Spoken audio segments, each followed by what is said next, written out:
श्री राम जय जय राम। श्री राम जय जय राम। श्री राम जय जय राम। राम से बड़ा राम का नाम। ओम ह्रीम आपदाम भर्तारम दातारम चर संपदाम लोकाभिरामम श्री रामम भूयो भूयो नमाम्यहम्। तो हम आज विश्लेषण कर रहे हैं राम से बड़ा राम का नाम। तो मर्यादा पुरुषोत्तर भगवान श्री राम के परम भक्त श्री हनुमान जी के बारे में तो करीब करीब सभी व्यक्ति जानते हैं, और यह भी जानते हैं कि दशरथ नंदन श्री राम हनुमान जी के हृदय में बसते हैं। लेकिन एक कहानी ऐसी भी है कि पवन सुत हनुमान जी श्री राम जी से ही लड़ने पहुंच गए थे। यह सुनकर के आपको हैरानी हो सकती है, पर यह सत्य है। और इस घटना का जिक्र जो है श्री राम कथा में कई विद्वान लोग सुनाते भी हैं और पढ़ने को भी मिलता है। और लेकिन इससे भी ज्यादा हैरानी वाली बात यह है कि श्री पवन सुत हनुमान जी जब श्री राम जी से लड़ने के लिए तैयार हुए तो उन्होंने सौगंध भी श्री मर्यादा पुरुषोत्तम राम की ही ली थी, और राम जी से ही लड़ रहे हैं। तो आइए जानते हैं ये रहस्यमय ज्ञान कि ऐसा क्या हुआ था कि श्री राम के परम भक्त पवन सुत हनुमान जी को उनसे युद्ध करना पड़ा। बहुत कम व्यक्ति जानते हैं कि हनुमान जी ने श्री राम जी से युद्ध किया था। अब कथा ऐसी है कि एक बार सुमेरु पर्वत पर सभी संतों की सभा का आयोजन हुआ। केवर्त देश के राजा सुकंत भी उसी सभा में सभी संतों का आशीर्वाद लेने जा रहे थे। रास्तों में उन्हें देवर्षि नारद जी मिले। तो राजा सुकंत ने उन्हें प्रणाम किया। इस पर नारद जी ने उन्हें आशीर्वाद देकर यात्रा का प्रयोजन पूछा। तो राजा सुकंत ने उन्हें संत सभा के आयोजन की बात बताई। इस पर नारद मुनि ने कहा, अच्छा है, संतों की सभा में तो सभी को जाना चाहिए। ऐसा कहकर सुकंत को जाने का आदेश दे दिया। सुकंत जैसे ही सभा में जाने के लिए आगे बढ़ने लगे, वैसे ही नारद जी ने उन्हें आवाज दी और कहा कि जिस सभा में जा रहे हो उसमें सभी को प्रणाम करना, लेकिन ऋषि विश्वामित्र का अभिवादन बिल्कुल भी मत करना। इस पर सुकंत ने पूछा कि यह तो उचित नहीं है, आप मुझे गलत सलाह दे रहे हैं। तब से नारद जी ने कहा कि तुम भी राजा हो, वह भी पहले ही राजा थे, अब संत हो गए, मत करना प्रणाम। राजा सुकंत ने वैसा ही किया, ठीक जैसा श्री नारद जी ने कहा था। सभा के समाप्त होते ही विश्वामित्र जी श्री राम जी से मिलने पहुंचे। वहां पहुंचकर उन्होंने बताया कि उनका अपमान हुआ है। वह इसे भूल भी जाते, लेकिन यह तो संत परंपरा का अपमान हो गया। श्री राम जी ने पूछा, गुरु जी क्या हुआ? तब श्री विश्वामित्र जी ने कहा कि मेरा अपमान हुआ है। तब श्री राम जी ने पूछा, किसने किया है? तब विश्वामित्र जी ने पूछा कि जानकर करोगे भी क्या? तब विश्वामित्र जी ने पूछा कि जानकर करोगे भी क्या?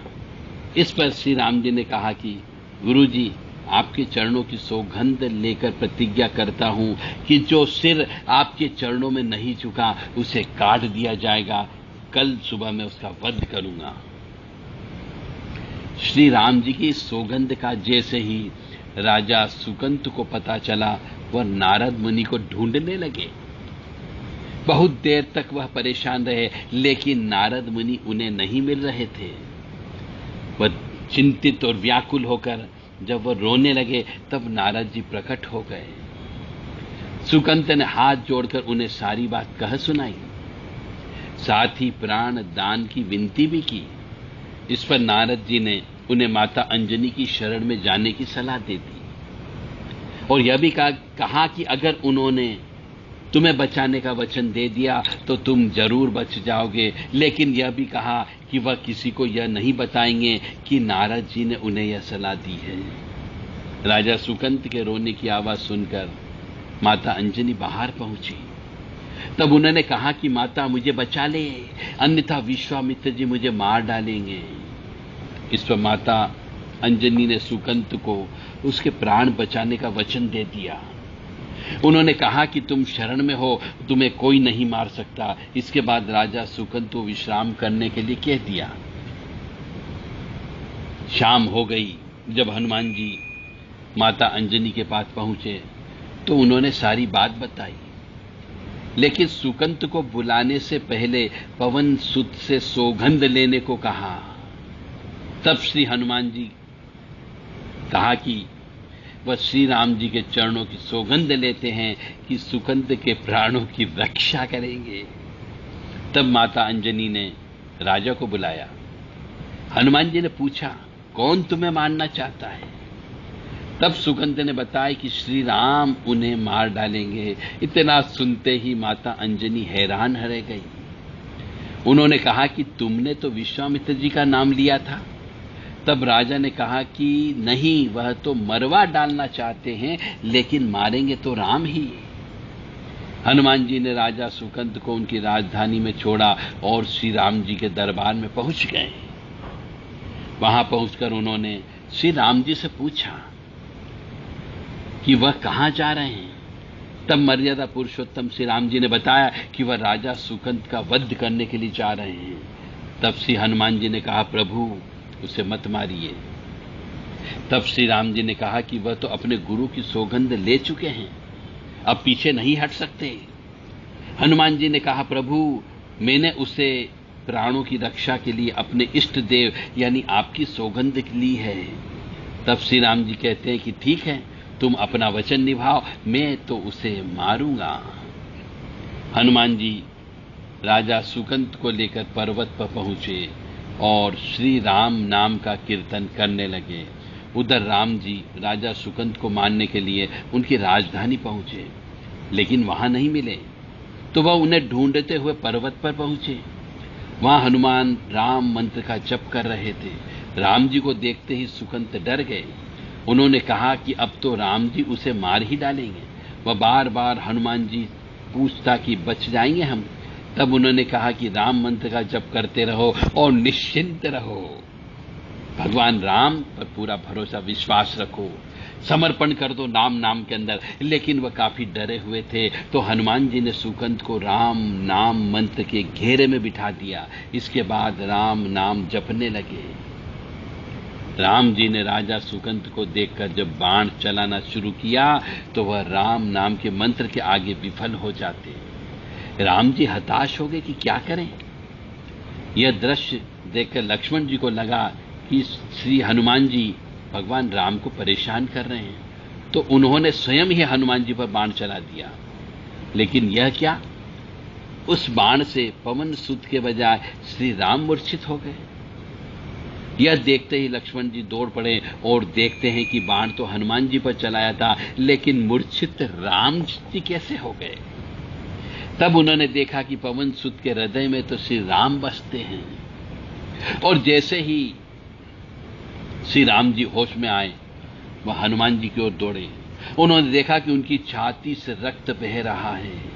वह हनुमान जी का दर्द देख नहीं पा रहे थे। वह बार बार उनकी छाती पर हाथ रखते और आंखें बंद कर लेते। पवन सुत को होश आया तो उन्होंने देखा कि राम जी आंखें बंद करके हनुमान जी की छाती पर बार बार हाथ रखते हैं, फिर हनुमान जी के सिर पर हाथ फेरते हैं। तब पवन सुत ने सुकंत को पीछे से निकाला और उसे अपनी गोद में बिठा लिया। तभी राम ने फिर से हनुमान जी के माथे पर हाथ फेरा, लेकिन इस बार वहां पवन सुत की जगह राजा सुकंत थे।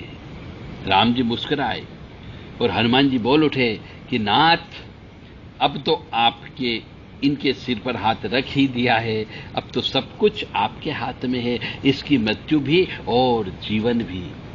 आप ही सुकंत को जीवन की रक्षा करें। राम जी ने हनुमान जी से कहा कि जिसे तुम अपनी गोद में बिठा लो उसके सिर पर तो मुझे हाथ रखना ही पड़ेगा, लेकिन गुरु जी को मैं क्या जवाब दूंगा। तभी हनुमान जी को विश्वामित्र जी सामने से आते दिखाई पड़े।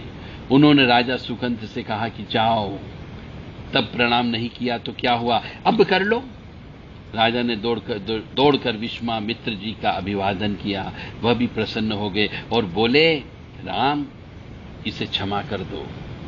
मैंने इसे क्षमा कर दिया, क्योंकि संत का काम मिटाना नहीं बल्कि सुधारना होता है।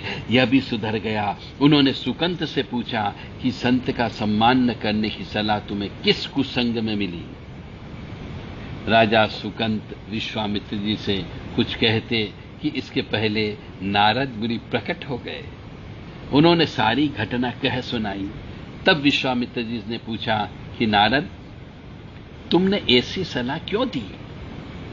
तब नारद जी ने कहा कि अक्सर लोग मुझसे पूछते थे कि राम बड़े या राम का नाम बड़ा, तो मैंने सोचा क्यों ना कोई लीला हो जाए कि लोग अपने आप ही समझ लें कि भगवान से अधिक भगवान के नाम की महिमा होती है। बोलो सियापति रामचंद्र भगवान की जय। पवन सुत हनुमान जी महाराज की जय। राम राम राम राम राम राम राम राम राम श्री राम राम राम राम राम राम राम राम राम राम राम राम श्री राम राम राम।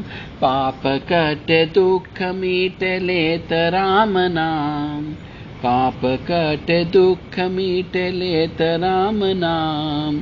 भव समुद्र सुखद नाम एक राम नाम, भव समुद्र सुखद नाम एक राम नाम।